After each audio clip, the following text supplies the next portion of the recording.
UP विधानसभा चुनाव 2022 से पहले कानपुर में पुलिस एनकाउंटर में मारे गए विकास दुबे की पत्नी ऋचा दुबे ने योगी सरकार पर मंगलवार को जमकर निशाना साधा। वो लखनऊ में कृष्णानगर कॉलोनी में मीडिया से रूबरू हुई और योगी सरकार पर परिवार को प्रताड़ित करने का आरोप लगाया। कानपुर के बिकरू कांड के मास्टरमाइंड विकास दुबे की पत्नी ऋचा दुबे ने कहा कि यूपी सरकार हम सबको पूरी तरह खत्म करना चाहती है। हमें सामान्य जीवन जीने में दिक्कतों का सामना करना पड़ रहा है, लेकिन हमारी सुनने वाला कोई नहीं है। ऋचा दुबे ने कहा कि मेरे खेतों में अनाज पैदा हुआ है, उसको खरीदने वाला कोई नहीं है। लोग कहते हैं कि विकास दुबे के खेत का अनाज है, उसे नहीं खरीदा जाएगा। रुपए न होने की वजह से मेरे दोनों बच्चों की पढ़ाई ठप हो गई। विकास दुबे की संपत्ति 5,000 करोड़ रुपए थी, तो मुझे कुछ मिलना चाहिए था ताकि मेरे परिवार का जीवन यापन हो पाता। मेरे नाम जो जमीन है उसके बारे में भी लोग कह रहे हैं कि विकास दुबे ने बंदूक की नोक पर रजिस्ट्रार दफ्तर में अपने नाम लिखवाई थी। ऋचा दुबे ने आगे कहा कि विकास दुबे का मृत्यु प्रमाण पत्र तक नहीं बना रहे हैं। मुझे रोज बुलाते हैं, उसके बाद बहाने बनाकर वापस भेज देते हैं।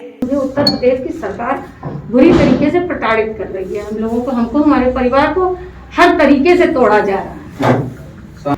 हम लोग की माननीय ये चलिए कि हमारे सबसे पहला तो पॉइंट ये आता है कि हम आज तक 8-2 साल होने को आ रहे हैं धीमे धीमे करते हुए, हमारे पति का डेथ सर्टिफिकेट नहीं बना। हम बन भटक रहे हैं, इसके लिए कोई सुनवाई नहीं है। जहां जाओ तो कहता है वो तो माननीय मुख्यमंत्री जी का मामला है, कोई सुनने को नहीं तैयार है। हम हर जगह भटक रहे हैं, थानों में जाते हैं, हर जगह जाते हैं, मर्चरी में गए, हेलेट गए, हर जगह गए, कोई सुनवाई नहीं हो रही हमारी।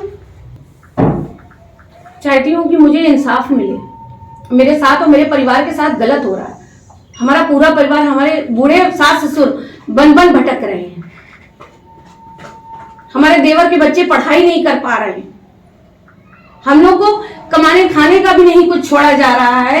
ये मानिए जो मेरी जमीनें हैं वो लोग कब्जा कर रहे हैं, और भाजपा के ही कुछ लोग हैं ऐसे वहां के चौपुर के जो भाजपा में हैं, और वो अपना वर्चस्व दिखा के हमारी जमीनें हमसे छीन रहे हैं, हमारे कब्जे हो रहे हैं हमारे खेतों में। कौन से ऐसे लोग हैं? अब उनका नाम तो वो जो खुद ही जान जाएंगे जो है भाजपा के लोग। हाँ, एक मैं नाम ले सकती हूँ। एक का तो एक राजू वाजपेयी नामक प्राणी है चौपुर में, जिनके साथ हमारा पार्टनरशिप थी, और उन्होंने मेरी पूरी जमीन, मैं उनके पास गई, वो लोग डराते हैं, धमकाते हैं मुझको, मगर मेरी जमीनें मुझे नहीं दे रहे। मुख्यमंत्री से ऑफ रिकॉर्ड आप ये समझिए कि हमको पुलिस ने ही, हमारे 13 बीघा में कब्जा हुआ था, पुलिस ने ही हमको दिलाया था। आप लोगों ने शायद सुना होगा, ये कांड बहुत उछला था कि ऋचा दुबे के 13 बीघा में कब्जा हुआ। हाँ, हमारे घर में गुंडे भेजे जाते हैं, हम लोग को डराया जाता है। हमारे आस पड़ोस से आप पूछिए, हम 3 से 4 महीना गायब रहे हैं यहाँ से। हम लोग को इतना डराया, मगर हमारे कुछ वकीलों ने कहा कि ऐसे आप डरोगे सरकार से तो कभी आप मुंह नहीं खोल पाओगे, आप लोग या तो आत्महत्या कर लोगे। हम लोग अगर बन हम लोग भटकते रहे। ये क्या करते थे गुंडे? कब आप डराते थे हम लोग को आके कि तुम्हें मुंह नहीं खोलना है। क्या नहीं खोलना है? कि आपको कुछ बोलना नहीं, इनकाउंटर के विषय में कुछ बात नहीं करनी है आपको। इनकाउंटर में मुझे सब कुछ पता है कि मेरे पति की गलत तरीके से हत्या की गई है। इसका मैंने बहुत विरोध भी किया। मैंने लिखित, मेरे अभिवक्ता ने भी वहां न्यायिक आयोग में भेजा, पर उसका कोई भी नहीं मुझे मिला। और दूसरे दिन मुझ पे नेक्स्ट सिम का केस लगा दिया गया।